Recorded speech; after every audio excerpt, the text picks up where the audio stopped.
Was Captain Kidd innocent? The story of Captain William Kidd is one of the most intriguing and controversial tales in the annals of piracy. His name conjures images of swashbuckling adventure, hidden treasure, and maritime intrigue. However, the question that has puzzled historians for centuries is, was Captain Kidd truly guilty of piracy, or was he a scapegoat, wrongfully accused and executed? To answer this, we must delve into the details of his life, the political landscape of the time, and the evidence presented against him. William Kidd was born in Dundee, Scotland, in 1654.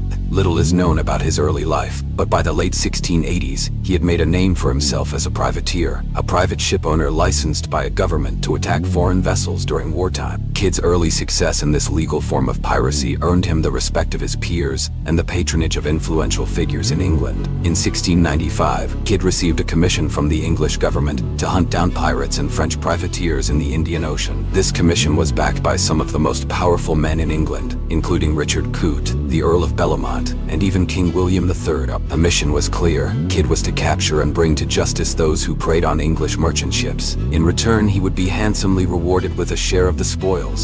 With high hopes and a formidable crew, Kidd set sail aboard the Adventure Galley in 1696. However, his voyage was fraught with difficulties from the start.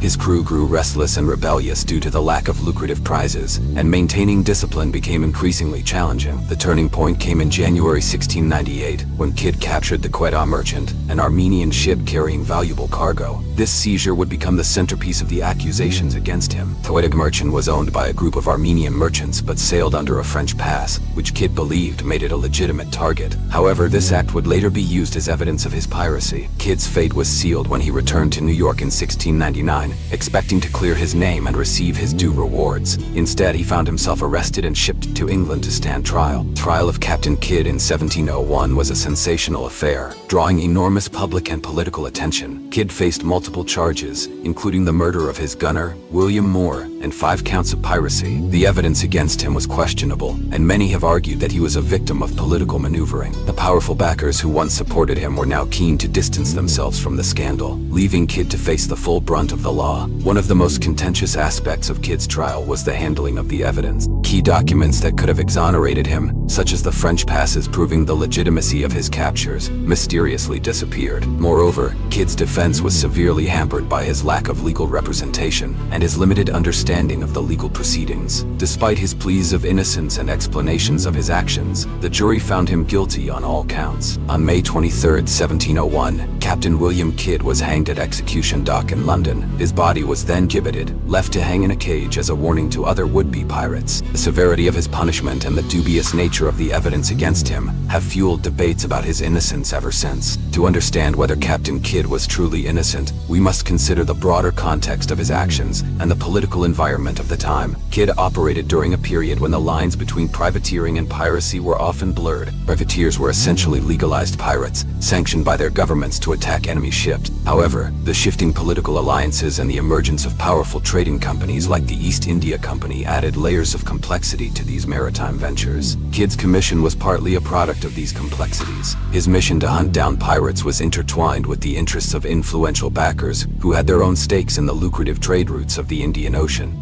When Kidd failed to produce the expected results and instead brought controversy, these backers were quick to abandon him. The loss of crucial documents that could have vindicated him suggests a deliberate effort to secure his conviction. Furthermore, the trial's conduct raises significant questions about the fairness of Kidd's treatment. The absence of legal counsel, the disappearance of exculpatory evidence, and the biased nature of the proceedings point to a predetermined outcome. Kidd's case became a convenient means for the English government to demonstrate its commitment to stamping out piracy, regardless of the individual circumstances. However, some aspects of Kidd's actions cannot be overlooked. The murder of William Moore, his gunner, was a serious offense. According to accounts, Moore had openly defied Kidd's authority, and in a fit of rage, Kidd struck him with an iron-bound bucket, leading to Moore's death the following day. While Kidd claimed it was an act of self-defense, the incident highlighted his struggle to maintain control over his unruly crew. Moreover, Kidd's decision to seize the Quedagh merchant, despite its French pass, can be seen as a desperate attempt to appease his restless crew and secure a significant prize. And whether this act was a calculated move or a genuine misunderstanding of the ship's status remains a point of contention. In either case, it played a pivotal role in his downfall. The legacy of Captain Kidd is a complex tapestry of myth and reality. Over the centuries, his story has been romanticized and sensationalized, often overshadowing the nuanced truth of his life. How some view him as a ruthless pirate who deserved his fate, others see him as a scapegoat, caught in the crossfire of political and economic interests. Recent historical research has shed new light on Kidd's story. Documents discovered in the British Library in the early 2000s revealed details about his commission and the political machinations surrounding his trial.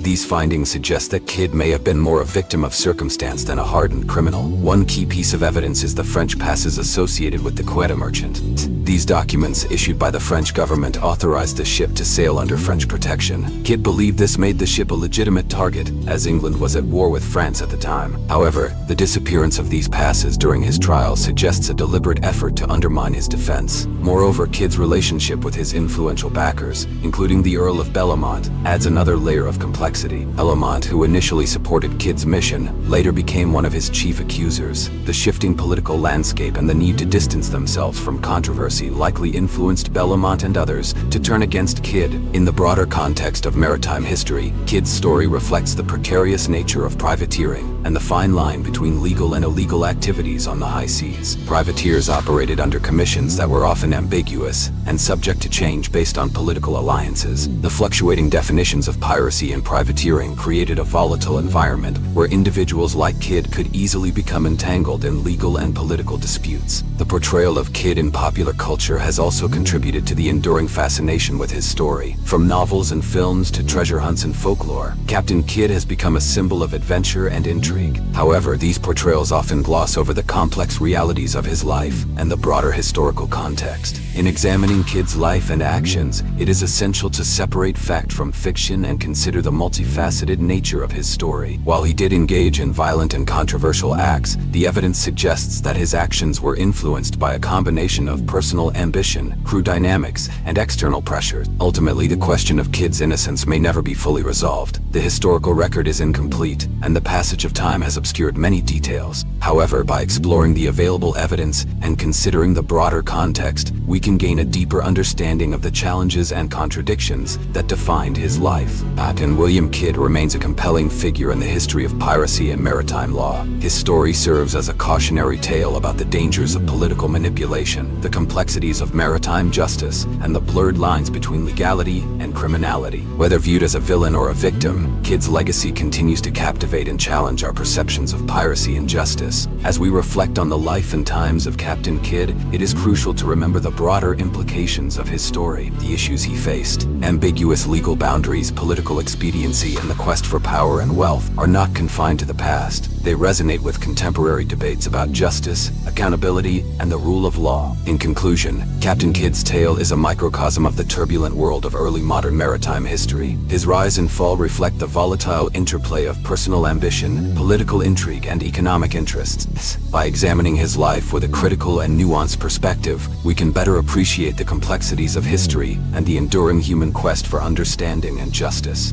Thank you for joining us on this exploration of Captain Kidd's life and legacy. As always, history is a vast and intricate tapestry, and each thread contributes to our understanding of the past and its impact on the present. If you enjoyed this epic journey, please subscribe to our channel for more thrilling historical tales. Don't miss out on new videos. Hit the notification bell to stay updated.